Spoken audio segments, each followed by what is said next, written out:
नमस्कार, nannies Goan किचनमध्ये तुमचं खूप खूप स्वागत. आज आपण बनवतोय आवळ्याचं लोणचं. आवळा हे एक भारतीय बहुगुणी फळ आहे. आपल्या आयुर्वेदात आवळ्याला खूपच महत्त्व दिलं गेलं आहे. पण याच्या तुरट चवीमुळे याचा उपयोग आपल्या आहारात कमीच केला जातो. म्हणूनच आपण आज आवळ्याचं लोणचं करतोय. म्हणजे लोणच्याच्या रूपात का होईना, थोडा तरी आवळा आपल्या पोटात जाईल. चला लोणचं करायला सुरू करूया. आवळ्याचं लोणचं करायला इथे मी घेतलेत एक 20 आवळे.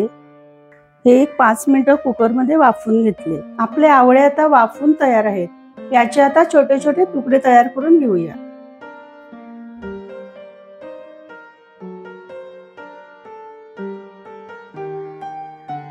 ही बी काढून टाकायची.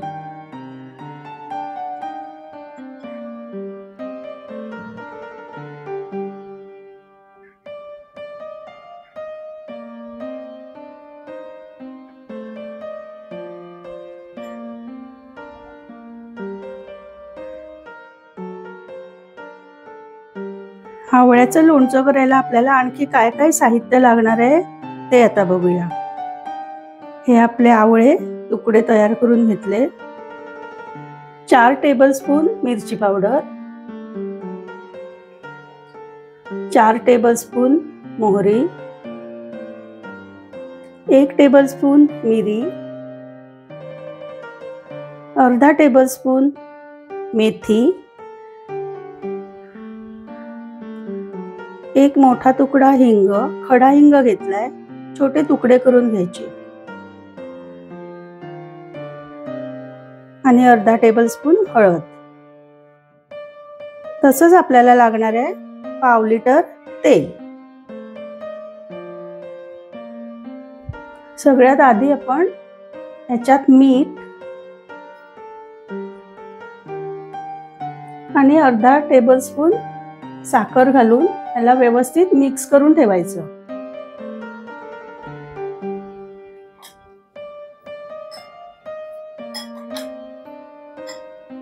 हे 10 मिनिटं असंच मुरायला ठेवूया आणि आपण वळूया पुढच्या कृतीकडे.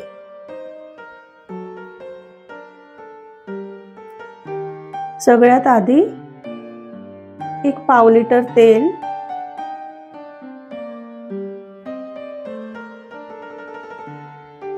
तेल गरम झालं की त्याच्यात घालूया मिरी,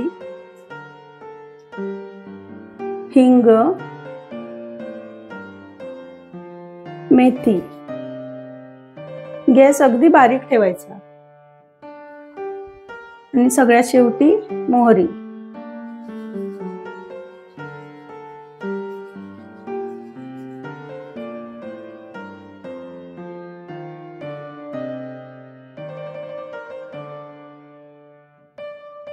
मोहरी तडतडायला लागली की याच्यावर झाकण ठेवून गॅस बंद करायचा.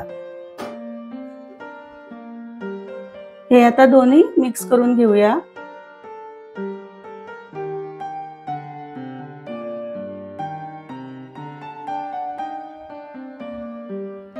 हे तेल आता गरम आहे, पण ते थंड झाल्यावर हे गाळून घ्यायचं आणि त्याच्यातली मोहरी, हिंग, मेथी आणि मिरी मिक्सर मध्ये जराशी जाडसर वाटून घ्यायची आणि तिथे आवळ्याच्या फोडीत मिक्स करायची. आता हे तेल पूर्णपणे थंड झालंय. आता आपण हे गाळून घेऊया.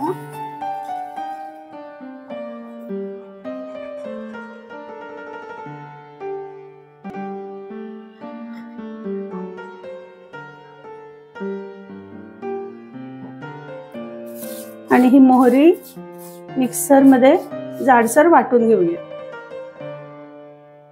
आता हे वाटलेलं साहित्य सगळं याच्यात मिक्स करूया.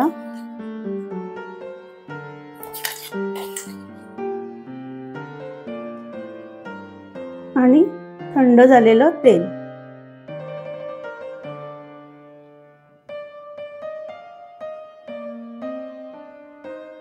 आता हे सगळं व्यवस्थित मिक्स करून घ्यायचं. या स्टेजला तुम्ही चाखून बघू शकता. काही तिखट मीठ कमी असेल तर इथे ऍड करू शकता. आणि हे आपलं लोणचं तयार आहे.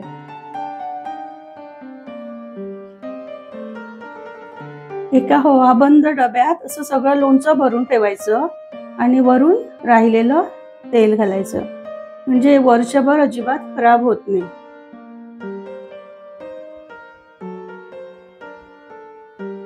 दोन दिवसानंतर हे लोणचं खाण्यासाठी तयार होईल। आपलं आवळ्याचं लोणचं तयार आहे। आंबट, तिखट, तुरट असं हे आवळ्याचं लोणचं तुम्हाला नक्कीच आवडेल। करून बघा। परत भेटू लवकरच एक सोपी आणि हेल्दी रेसिपी घेऊन। तोपर्यंत स्वस्त रहा, मस्त रहा।